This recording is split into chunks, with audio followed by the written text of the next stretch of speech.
structure. Donc il y avait une eutrophisation. Donc ce qui fait que la santé de la lagune commence à sentir un petit peu, pose un certain nombre de questions. Donc le pourcentage de la matière organique commence à augmenter au niveau de la lagune. Donc la profondeur elle-même, les différentes profondeurs, on constate que la profondeur les plus importantes sont très faibles largeur, inférieure à 7 mètres, alors que les travaux récents, on constate que la profondeur commence à prendre du large au niveau de la lagune. Alors, les macroflores, on a constaté qu'effectivement, il y a soi-disant, les algues rouges, les algues brunes, les algues vertes, les phanérogames. Donc ça, ce sont des représentations, je pense, rapidement, mais pour vous montrer seulement qu'il y a une évolution. C'est une évolution Gaylorgée, et c'est une évolution de 1982, là où il y avait complètement envahi par les algues. Seules quelques parties infimes qui constituent 1 à 2%, il n'y avait pas d'algues. Donc, c'est une évolution de la lagune. Donc, d'où vient le suivi et la connaissance de la lagune? C'est très important d'avoir ce suivi et de la connaissance. L'objectif, c'est d'avoir des indicateurs et offrir ces indicateurs aux décideurs pour pouvoir prendre une décision. Donc je rappelle rapidement, les indicateurs sont de grandes fonctions: réduire le nombre de mesures, simplifier le processus. Les conditions qu'un indicateur devrait remplir sont les suivantes. Je rappelle les scénarios qui ont été déjà travaillés lors du travail avec la Fondation Mohamed VI. 4 scénarios ont été élaborés. L'objectif pour la lagune est déjà atteint, donc on ne peut pas aller plus, c'est bon, ça nous satisfait ce scénario. Scénario 2, il faut maintenir cette situation actuelle.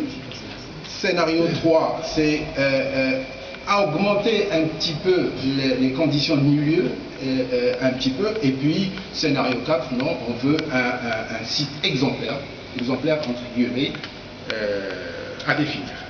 La finalité, c'est améliorer, et je souligne ces mots qui sont très importants, améliorer l'état de l'environnement afin de garantir un développement socio-économique durable et dans l'arrière-pays aussi, en cohérence avec les engagements internationaux du Maroc.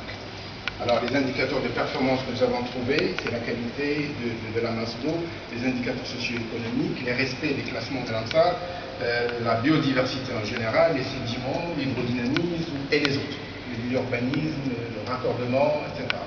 Tout ça, on peut les grouper avec des indicateurs de l'état, indicateurs de pression, indicateurs d'impact et indicateurs de réponse. Je rappelle rapidement les conventions de l'ANSAR qui sont importantes à souligner, les espèces qui sont endémiques au niveau de la zone, les espèces qui sont menacées et la faune aquatique de la lagune. Et je m'excuse, monsieur le secrétaire général, si j'étais un petit peu libre. Excusez-moi. Donc, j'ai compris que vous étiez de relater un peu le fruit de vos études, et je vous remercie d'abord de faire ce rappel historique et aussi ce cadrage scientifique. Donc vous aurez certainement l'occasion de revenir d'une manière assez ample sur le détail et certainement intéressant de votre travail. Donc j'aimerais juste rappeler rapidement, avant de donner la parole à notre ami et partenaire Khalid Bouachi, le directeur d'aménagement de la lagune Machika, pour qu'il s'exprime aussi de manière assez synthétique sur l'effort et l'expérience Machika. Et j'aimerais juste souligner que le travail et l'effort et l'intérêt, c'est un intérêt, comme on l'a souvent appelé, c'est un intérêt pluriel, conjugué. Et je rends hommage à cette occasion pour aussi l'effort et l'attention portée depuis pas mal d'années à cette lagune et la zone en général de Nador par la Fondation Mohamed VI pour l'environnement et par l'Observatoire de l'environnement, par la communauté scientifique et de recherche des deux rives de la Méditerranée.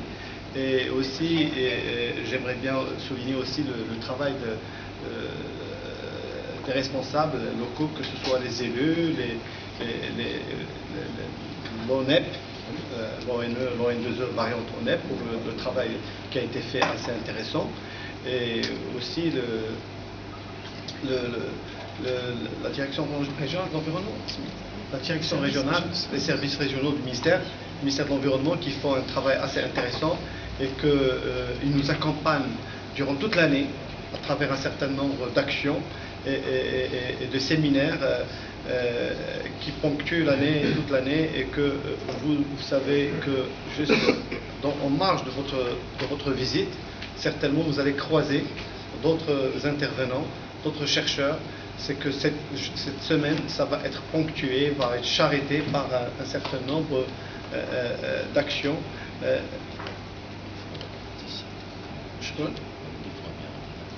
Donc certainement, vous allez partager aussi, et c'est une opportunité pour croiser d'autres acteurs qui s'intéressent à cette question-là.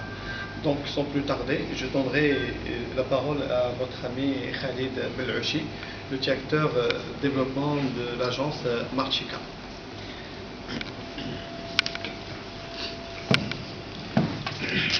Merci Monsieur le Secrétaire Général. Mesdames, Messieurs, permettez-moi à l'occasion de la tenue de ces journées scientifiques centrées autour de la lagune de Marchika, de vous présenter l'intervention de l'agence à travers un petit historique que j'espère bref. Donc, il y a eu une visite royale en 2008, donc, suite à laquelle Sa Majesté a donné ses instructions pour le développement, pour la dépollution et le développement de la lagune de Marchika. Donc c'est là où naît la société Marchikamet, donc, qui a élaboré un projet de développement socio-économique, touristique et urbanistique de la lagune, centré autour de cette cité thématique, qui reprennent un peu les thèmes de la lagune en termes d'agriculture, donc la cité les vergers de Marchika, la pêche, le village des pêcheurs, le tourisme écologique, la cité des deux mers, et j'en passe. Donc le travail a commencé dans un cadre partenarial avec les différents départements concernés, l'équipement, l'ONEP, les communes bien sûr, et les autorités locales. Il y a un grand travail de dépollution qui a été fait à travers la réalisation d'une nouvelle passe qui a permis la régénération des eaux, à travers une dépollution mécanique et manuelle de la lagune, à travers aussi la réalisation de la station, la nouvelle station d'épuration des eaux usées, la réalisation de la décharge aussi intercommunale. Et donc au bout de 2 ans, il y a un premier résultat qui a commencé à apparaître. Il y a eu une deuxième visite de Sa Majesté, au cours de laquelle de nouvelles instructions ont été données pour institutionnaliser le travail donc, de développement de la lagune et lui donner une dimension qui intègre un peu l'arrière-pays, qui intègre les quartiers, qui intègre un peu la ville. Donc c'est là où naît, sur instruction de Sa Majesté, naît l'agence d'aménagement de la lagune du site de la lagune de Marchika.